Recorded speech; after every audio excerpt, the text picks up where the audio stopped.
A warm welcome to Lesbian Tale Unfolded. We appreciate each one of you being here. Before we begin, we'd love to know which corner of the globe are you watching from. Share with us in the comments. Now let's dive into today's story. For a blanket, Julie's voice trembled. I was an idiot, 21 and terrified how much I loved you. I missed you every damn day. 8 years of unspoken longing filled the air. I love you too, I whispered, the words finally free. The space between us dissolved. Our lips met, urgent and desperate, hands fisting in shirts, pulling closer. Are you sure? I breathed. Never been more sure of anything. Her skin warmed.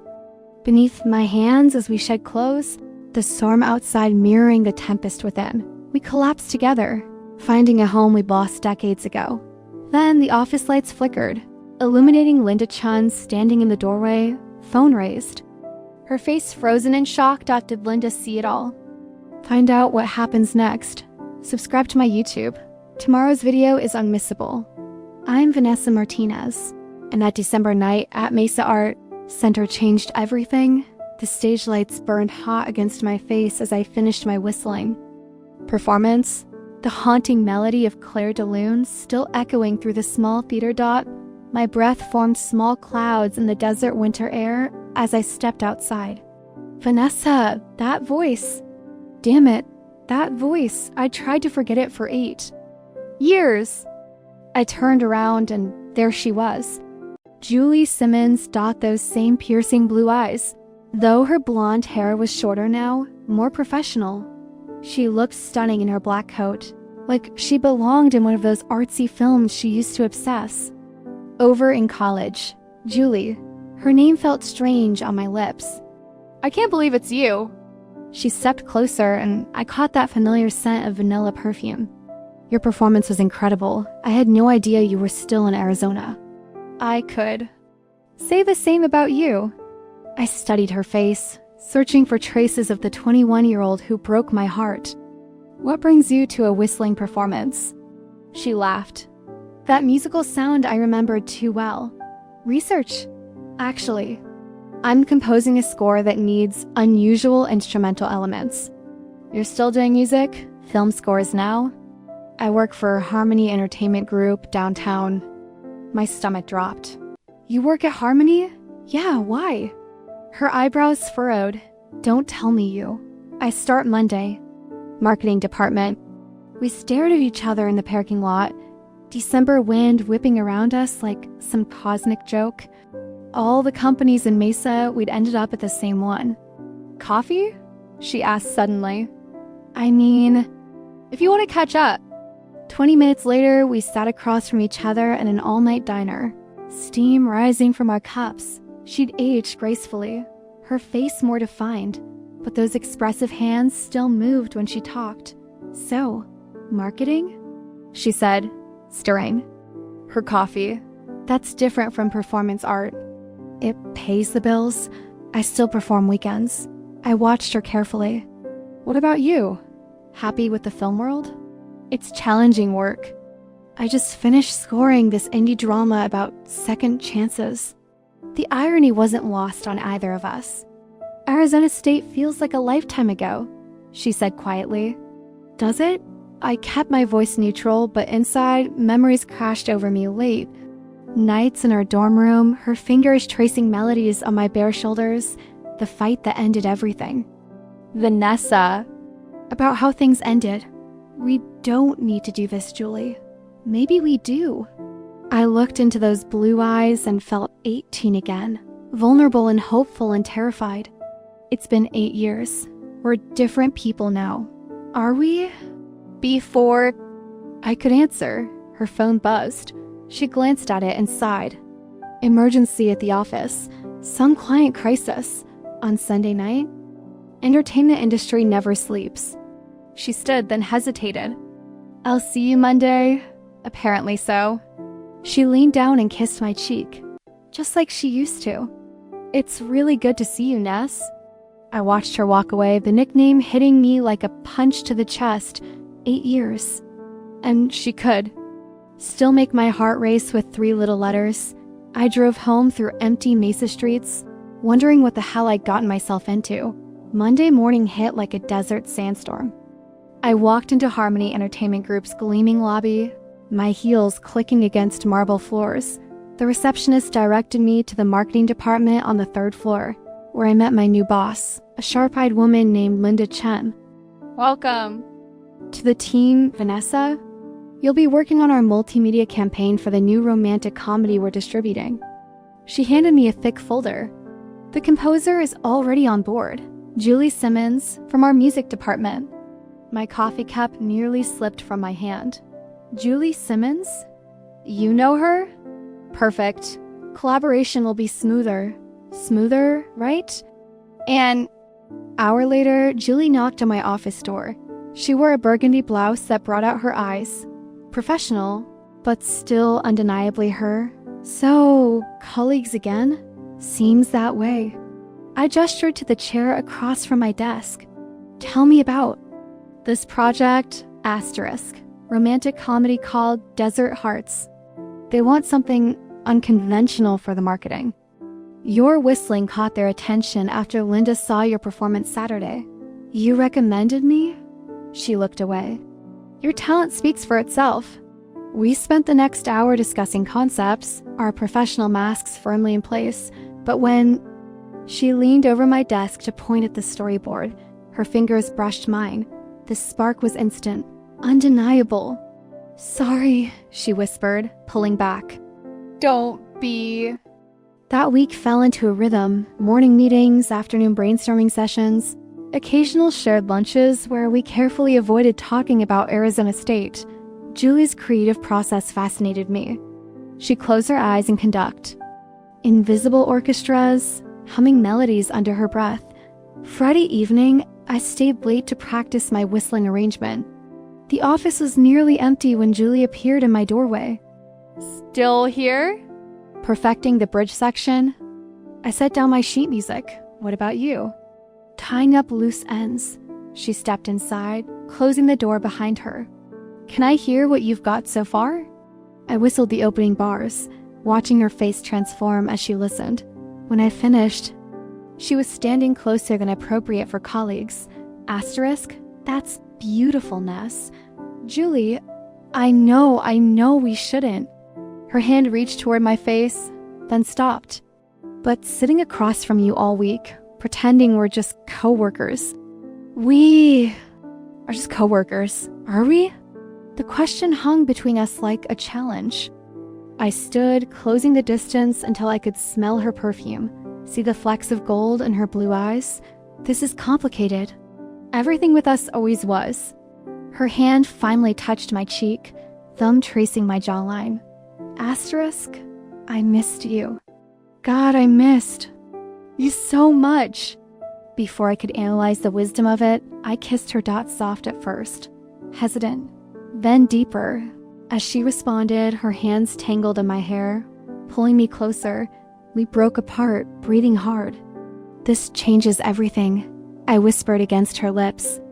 Maybe it's time for change, Julie. What we had before, we're not those college kids anymore. Her forehead rested against mine. We're different now, older, maybe wiser, maybe more foolish. She smiled. That crooked grin I'd fallen for years ago. Probably both. The janitor's footsteps echoed in the hallway. Reality crashing back. Asterisk, we stepped apart, adjusting our clothes, rebuilding our professional facades. Dinner tomorrow? She asked quietly. Not work. Not colleagues, just us. I should have said no. Should have maintained boundaries. Protected my heart from the woman who'd shattered it once before. Instead, I nodded. My place? 7 o'clock, she scribbled. Her address on a post-it note, fingers lingering as she handed it to me. Good night, Ness. Night, Julie. I watched her leave, knowing I was walking straight back into the fire that had burned me once before. But damn it, some fires are worth the risk of getting burned again. Sarah from HR, she's been watching us this week, said, it's obvious we have chemistry. Julie turned to face me. Does everyone get a vote in our relationship, apparently? She cupped my face in her hands. Then let's give them something to really talk about. This time, when she kissed me, I didn't pull away ... Her lips tasted like wine and possibility. Her body warm against mine. We made out against that window like teenagers, 8 years of separation dissolving with each touch. Stay, she whispered against my neck. Julie, stay. I knew I should leave, should maintain boundaries. Listen to Linda's warning. Protect my career. Instead, I let her lead me to her bedroom. Later, lying in her arms as Mesa's lights twinkled. Beyond her windows, I traced patterns on her bare shoulder. What happens Monday? I asked. We're careful, professional. And after work, we figure this out. Monday came too soon. We arrived separately, spoke only about the project during meetings, ate lunch apart, but stolen glances across the conference room betrayed us. Sarah raised an eyebrow when she caught me staring at Julie's lips during the presentation. Tuesday brought whispers from accounting. Wednesday, knowing looks from the reception desk. By Thursday, even the janitor winked at me in the elevator. This isn't working, I told Julie in the parking garage after everyone had left. Asterisk, what isn't working? The discretion. Everyone knows. She leaned against her car, looking defeated. So, what do you want to do? I don't know. Maybe Marcus was right. Maybe we are repeating old patterns. Are we? We! Before I could answer, footsteps echoed off concrete. Linda Chen emerged from the elevator, spotting us immediately. Ladies working late again? Just finishing up, Julie said smoothly. Linda's eyes moved between us, calculating. Have a good evening. We waited until her car disappeared before speaking. That didn't look suspicious at all, I muttered. Vanessa! Look at me. I met her blue eyes, seeing determination there that hadn't existed in college. I'm not giving up on us. Not again, even if it costs us our jobs. Even then, the certainty in her voice terrified and thrilled me in equal measure.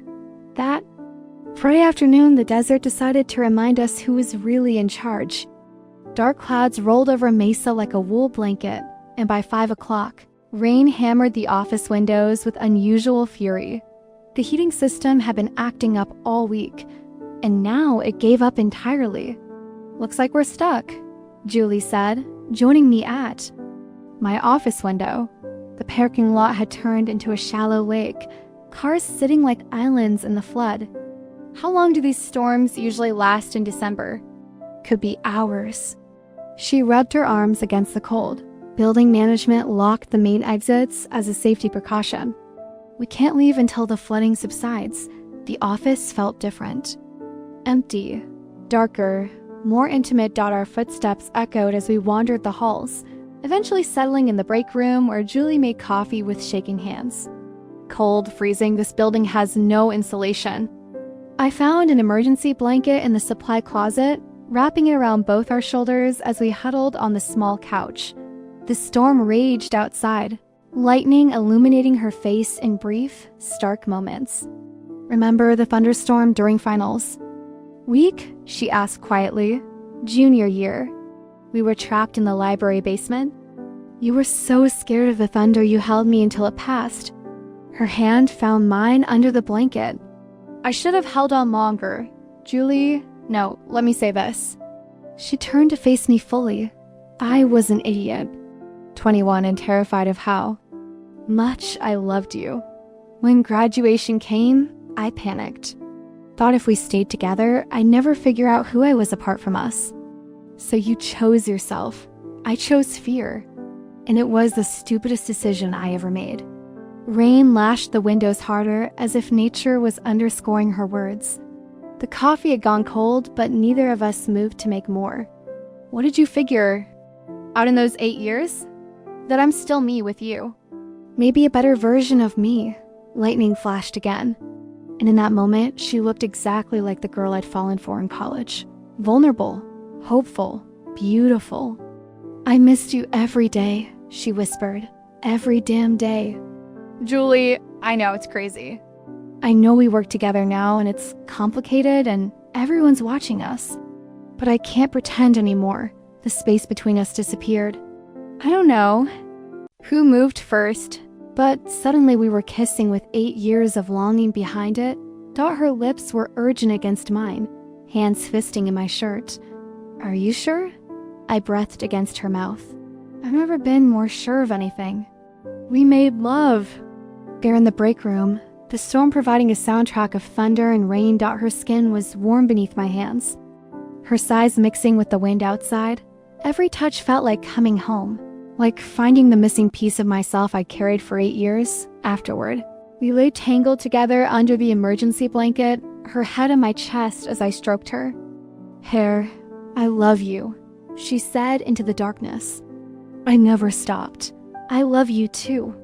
The words came easily, naturally, like they'd been waiting 8 years to be spoken again. What happens now? Now we figure it out together. She lifted her head to look at me. Together. The storm began to subside around midnight, but neither of us moved to leave.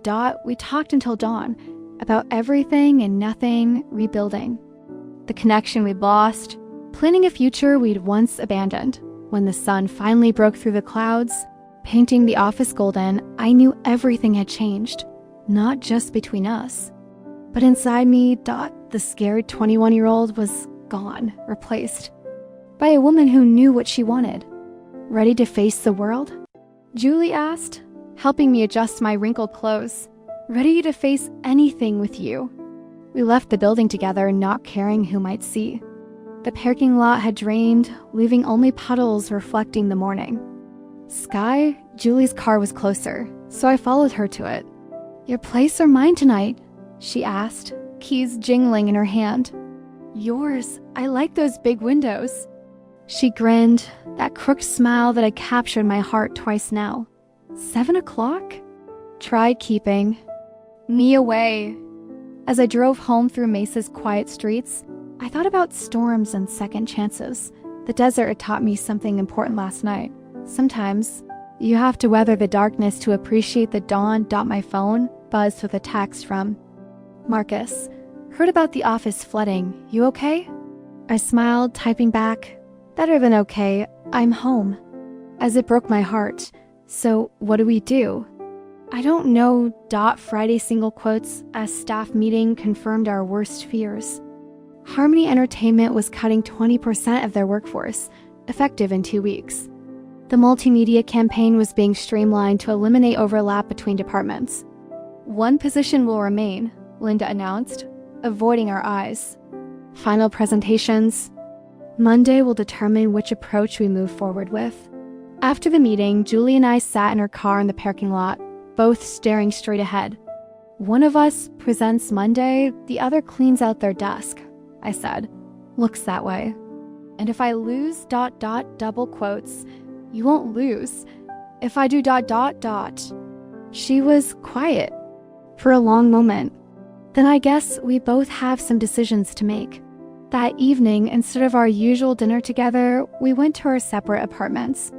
I sat on my couch with a glass of wine, staring at the presentation materials scattered. Across my coffee table, my phone buzzed with a text from Julie. I love you. Whatever happens Monday, that doesn't change.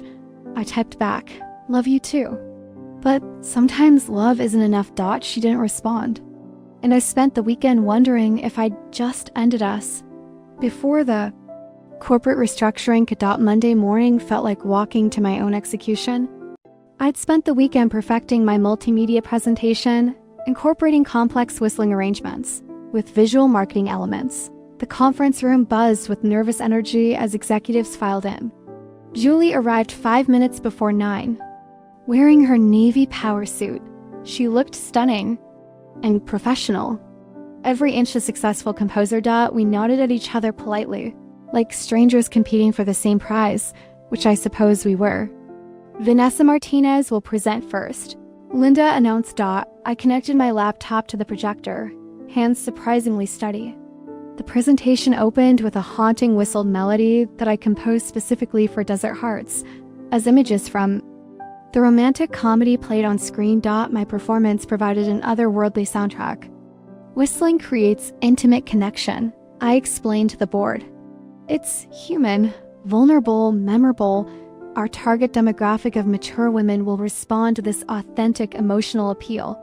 The executives nodded approvingly as I demonstrated how my techniques could be adapted across different marketing platforms. 20 minutes later, I finished to scattered applause. Thank you, Vanessa. Julie, you're up. We passed each other at the front of the room. For a split second, her hand brushed mine as she handed me her notes. Good luck, I whispered. Her presentation was flawless, orchestral arrangements that built emotional peaks perfectly timed with the film's romantic moments. She created a love theme that was both contemporary and timeless, sophisticated yet accessible. Music speaks directly to the heart, she told the room, her voice confident. Despite the circumstances, these compositions don't just sell a movie. They create an emotional experience that audiences carry with them long after leaving the theater. When she played the final piece, a soaring melody that captured the desert's wide-open possibilities, I felt tears prick my eyes. She was brilliant, creative, exactly what any company would want. Better than me.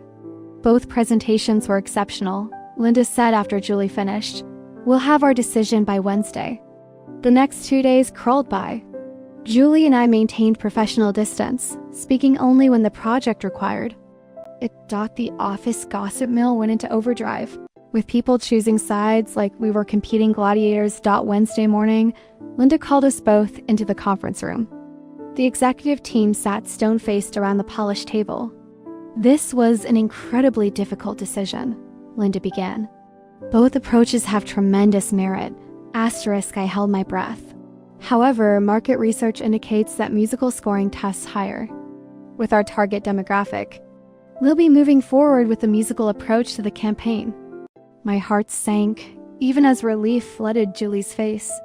Vanessa, we appreciate your innovative ideas, but your position will be eliminated Friday. I understand. My voice came out steadier than I felt. However, the CEO spoke up. We'd like to offer you a consulting contract for the whistling elements, part-time, project-based.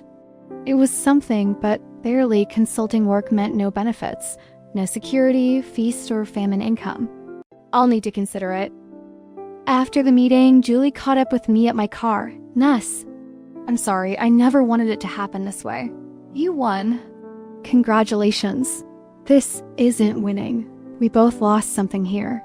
I looked at her. This woman I'd loved twice and lost twice. Did we? Or did we just finally see reality? What's that supposed to mean? It means maybe everyone was right. Marcus, Sarah, hell, even Linda. Maybe we were kidding ourselves thinking this could work. You don't mean that. Don't I? Look at us, Julie. We can't even be in the same building without career drama. What happens when real life hits? Kids, mortgage, family obligations? We don't know because we keep running before we find out. I'm not running. I'm being practical. She grabbed my arm as I tried to get in my car. What about Los Angeles? What about it? I got the formal offer yesterday. They want an answer by Friday. My chest tightened. And I told them no. I stared at her. You what? I turned it down. I'm staying here. Staying with Harmony. Staying with you? Julie, that was a huge opportunity. You're a bigger one. The words hung in the winter air between us. Part of me wanted to throw my arms around her.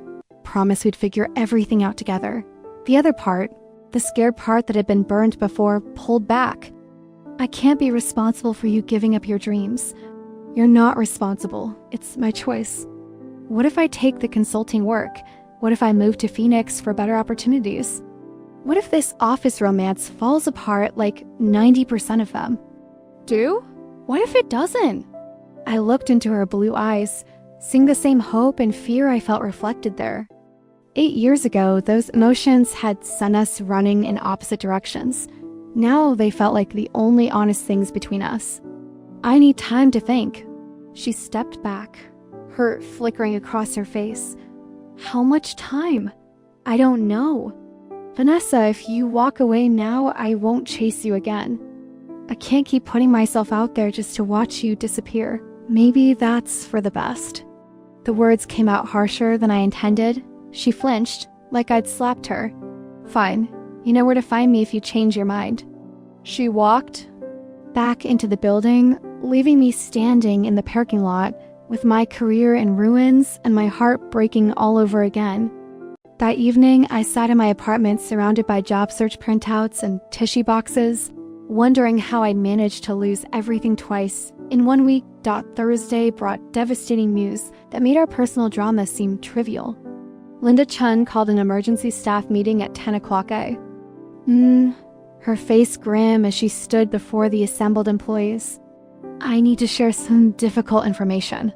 Harmony Entertainment Group has been acquired by multimedia conglomerate Pinnacle Productions. They're implementing immediate restructuring across all departments. My stomach dropped. Julie and I exchanged glances across the crowded conference room. All current projects are being reevaluated. The Dessert Hearts campaign is suspended pending review. Whispers rippled through the room. Tom from accounting raised his hand. What does this mean for our positions? Pinnacle is bringing in their own creative teams. All music and marketing positions are being eliminated. Today is everyone's last day. The room erupted in shocked voices.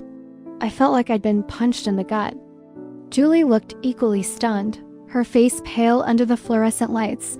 After the meeting, chaos reigned as people gathered personal belongings and exchanged contact information.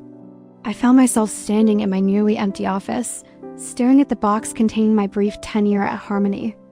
This is unreal, Julie said from my doorway. At least we don't have to compete anymore. Vanessa, about yesterday. Forget it, we both said things we didn't mean. She stepped inside, closing the door one last time. I meant everything I said. Julie, we're both unemployed now. The Los Angeles offer is off the table? They filled the position this morning. I stared at her. What? I called to reconsider, but they'd already hired someone else. Guess I waited too long. D***N. I'm sorry. Are you? Or are you relieved that the decision got made for us? Before I could answer, Sarah from HR knocked on the open door.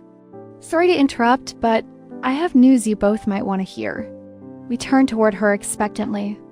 My husband works for Desert View Entertainment. They're a smaller company, but they're looking for a creative team for their wedding and event division. Weird coincidence, but they specifically want someone who can do unusual musical elements. Julie and I looked at each other. What kind of unusual elements, I asked. Live performance integration, whistling, instrumental, that sort of thing. They want to create premium packages for destination weddings. Is it stable work? Contract-based. But they have bookings through next fall already. Pays better than what you were making here. Julie stepped closer to me. We could do that together. Sarah, can you get us a meeting? Already set up. Tomorrow at 2 p.m. That afternoon, we went to lunch together for the first time in days. The little cafe near the office buzzed with other Harmony refugees, commiserating over coffee and job search strategies. I owe you an apology, I said, picking at my sandwich. For what? For shutting down every time things get complicated. For assuming you'd leave again. I owe you one too for not understanding why you'd be afraid. We sat in comfortable silence for a moment, watching Mesa traffic crawl past the window. This wedding thing could work, she said finally. Can we actually work together without destroying each other? There's only one way to find out. What if we mess it up? What if we're better as friends or acquaintances or... She reached across the table, taking my hand. What if we're not? What if we're actually perfect together and we just keep sabotaging ourselves? Julie, I know you're scared. I'm terrified too, but I'd rather fail trying than succeed at settling for less than what we could be. Asterisk, I looked into her eyes, seeing 8 years of regret and hope tangled together. If we do this, we do it right. No running when things get hard. No running, she agreed. And we keep business separate from personal, as separate as possible. And if it doesn't work out, it will work out. Her certainty both thrilled and terrified me. How can you be so sure? Because I've spent 8 years comparing every woman, I met you because you whistle while you work, and it makes me smile every damn time because when we were trapped in that storm, I felt more at home than I have anywhere in years. I squeezed her hand the presentation. Meeting is tomorrow. Together, we spent the rest of lunch, brainstorming ideas, our creative energy, feeding off each other like it had during the Harmony project. By the time we walked back to clean out our desks, we had the skeleton of a business plan more thing. Julie said as we reached our cars in the now half-empty parking lot. What's that she stepped close enough at? I could see the gold flecks in her blue eyes. If we're doing this, really doing this, I need to know where we stand professionally or personally. Both. I looked at her, this woman who'd owned my heart twice and was asking for it a third. Time's smart thing would be to keep things professional, maintain boundaries, protect myself from another heartbreak. Instead, I kissed her right there in the Harmony Entertainment parking lot, not caring who might see that answer your question. She smiled, that crooked grin that had haunted my dreams for 8 years. We're really doing this. We're really doing this. Asterisk. The Desert View Entertainment meeting exceeded our wildest expectations. They offered us a partnership deal, not just employment. Julie and I walked out of their offices Friday afternoon with contracts that would pay us more than Harmony ever did. I can't believe this is happening, I said, unlocking my car and their parking lot partners. Julie grinned, waving the signed contracts. Actual business partners and roommates that's still up for discussion who had been dancing around the living situation. Question: all week my lease was ending. Her place was too small for 2 people working from home, and neither of us wanted to rush into domestic bliss after barely getting back. Together, Sedona, she said suddenly. Well, let's drive up to Sedona for the weekend, celebrate, decompress, figure out what comes next. Julie, we just signed major business contracts. Shouldn't we be planning our first events? The planning can wait until Monday. Right now, I want to be alone with my girlfriend somewhere beautiful. Girlfriend, is that not what we're doing here? I looked at her standing in the Arizona sunshine, blonde hair catching the light, eyes bright with possibility. Yeah, that's what we're doing. We left Saturday morning in her car, windows down, as we drove through desert landscape towards Sedona's red rocks. Julie had booked us a room, a small inn overlooking Oak Creek, claiming we deserved luxury after the week we'd had 2 beds, or one, I asked as we checked in. One, definitely one. The room had a private balcony with stunning views of Cathedral Rock. We spent the afternoon hiking Bell Rock Trail, holding hands as we navigated the red sandstone paths. Julie kept stopping to point out musical elements in the landscape, the rhythm of our footsteps, the harmony of birds calling, the percussion of wind through canyon walls. You hear music everywhere, I observed as we reached a scenic overlook. Don't you hear whistling possibilities? Everywhere. She had to point the canyon acoustics were incredible, natural reverb that would make any performance magical. That evening, we ate dinner at a restaurant with outdoor seating. Red rocks glowing pink in the sunset. Julie ordered wine, and by our second glass, we were laughing about the absurdity of our week. Fired and hired in the same 7 days, I said, raising my glass. New personal record to unexpected opportunities, to second chances, to third chances. Technically, we clinked glasses as the sky darkened, overhead stars beginning to appear. In the clear desert air back in our room, we sat on the balcony wrapped in the inn's blankets, talking quietly as Oak Creek murmured below. I have a confession, Julie said. Oh, I've been thinking about you every day since college, every single day for 8 years. That's a lot of thinking. I compared everyone to you, every woman. I dated every relationship. I tried to build, none of them measured up. He turned to look at her. Why didn't you call pride, fear, stupidity? She shrugged. Pick one. What about now? Any second thoughts about the business or about us? Both. She was quiet for a moment, studying my face in the starlight. No second thoughts, only regrets about the time we lost. He leaned over and kissed her soft and slow under the Sedona stars. She tasted like wine and promise, her hands tangling in my hair. As we deepened the kiss, take me inside, I whispered against her lips this time. We made love without urgency or desperation, slowly, thoroughly mapping each other's bodies like we had all the time. In the world, her skin was soft beneath my hands, her quiet sighs mixing with the sound of the creek outside our window wafted. We lay entwined in the king-size bed, my head on her chest as she stroked my hair. I love you, she said into the darkness. I love you, and I'm terrified and I'm excited. and I want to spend every day for the rest of my life figuring out what we can build together. Just every day, every night too, I laughed, pressing a kiss to her bare shoulder. I love you too, even when. You're being cheesy, especially when I'm being cheesy. Talked until dawn about practical things. Where to live, how to structure our business, which clients to pursue first, but mostly we talked about dreams, about the life we wanted to create together. I want a house with a music room, she said. As pink light began filtering through the curtains, I want a garden somewhere. I can practice without bothering neighbors. I want Sunday morning breakfasts that last until afternoon. I want to travel together. Perform in different cities. I want to grow old with you. The simplicity of it took my breath away. Yes, Sunday morning, we reluctantly packed our bags and checked out the drive back to. Mesa felt different than the drive up, less like vacation, more like heading home to start our real life. So Julie said as we reached the city limits, your place or mine for the business. Planning session, yours better coffee tonight. She reached over and squeezed my hand, partners saw as we drove through. Familiar streets toward our uncertain but promising future. I realized something had shifted during Narcedona. Weekend, the scared 21-year-old was finally completely gone, replaced by a woman, ready to build something lasting. 3 months later, our little business had grown beyond our wildest dreams. Dessert Harmony's wedding entertainment had bookings solid through fall, and we just hired our first employee, Marcus, who turned out to have a talent for event coordination. 27 weddings booked, he announced. Bursting into our shared office space in downtown Mesa, the Phoenician wants to put us on their preferred vendor list. Julie looked up from her composition notebook, grinning. The Phoenician, that's huge. I told you this partnership would work, I said. Organizing sheet music on my desk, we'd found our rhythm quickly. Julie composed personalized wedding music while I created unique whistling performances for ceremonies. Our signature package included live music during vows, followed by my whistling solo for the couple's first dance accompaniment. Was special, though we had our biggest event yet, a renewal ceremony for a couple celebrating their 30th anniversary at Papago Park. You nervous? Julie asked as we loaded equipment into her car.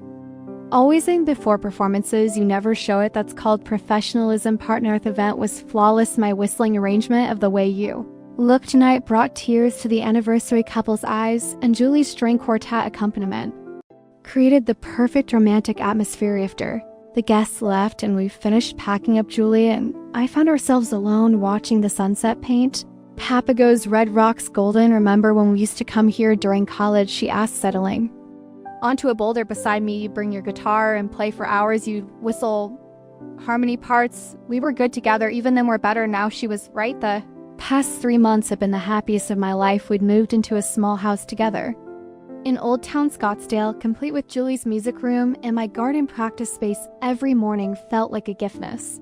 I have something for you. It's not my birthday. I know. She pulled a small velvet box from her jacket pocket, but I couldn't wait. My heart stopped. Julie, before you panic, just listen. She slid off the boulder and dropped to one knee. Vanessa Martinez, I've loved you for 11 years, even during the 8 when I was too stupid to admit it. Tears started flowing before I could stop. Them, you're my best friend, my business partner, my first thought in the morning, and my last at night. You make me laugh. You challenge me to be better, and you whistle while making coffee, which should be annoying, but is actually adorable. Julie, I know.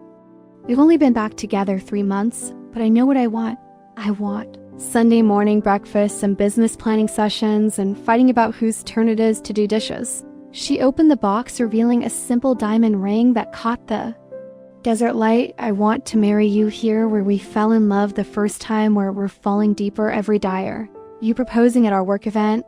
I'm proposing at the place where I realized I'd rather build a life with you than succeed at anything else. I looked at her kneeling in Papago's red dirt, this woman who'd broken my heart and healed it, and was now offering to make it completely hers. Stand up, you're getting filthy. Is that a yes? Stand up first. She stood, brushing dust off her knees, looking nervous for the first time since I'd known her. Julie Simmons, you're impulsive and stubborn, and you eat all my good chocolate.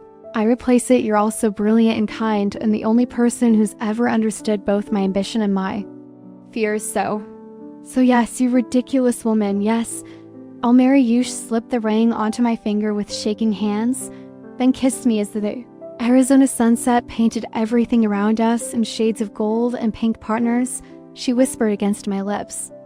Partners for life 6 months later, we stood in that same spot surrounded by family and friends. Marcus officiated, having gotten ordained online specifically for our ceremony. Julie wore a cream-colored dress that made her eyes look impossibly blue. And I wore the vintage lace gown we'd found antiquing in Jerome during our vows. I whistled the melody that had brought us back together, that haunting arrangement from my Mesa Arts Center performance. Of Julie's eyes filled with tears as the familiar tune carried across the desert air. I promised to love you through corporate restructures and creative blocks, I said, making the small crowd laugh. I promised to never make you choose between me and your dreams, she replied, because we were dreaming together. Now, as we kissed to seal our marriage, I heard applause mixed with Julie's musical laughter and thought about second chances and third chances and the way love sometimes circles back stronger than before. Later, driving to our honeymoon in Sedona. Wedding dress carefully preserved in the back seat, Julie reached over and squeezed my hand. Mrs. Martinez. Simmons, Mrs. Martinez. Simmons, how does it feel to be married to your business partner? I looked at this woman who'd owned my heart for over a decade, who'd finally learned to stay and fight instead of running like coming. Home life's journey often winds through unexpected detours, but true connections find their way back. This story reminds us that second chances are worth fighting for, and that resilience in love and career can lead to profound fulfillment. May it inspire you to bravely embrace your own extraordinary path. Don't miss a beat of my creative journey. Subscribe to my YouTube channel for daily inspiration and stories like this.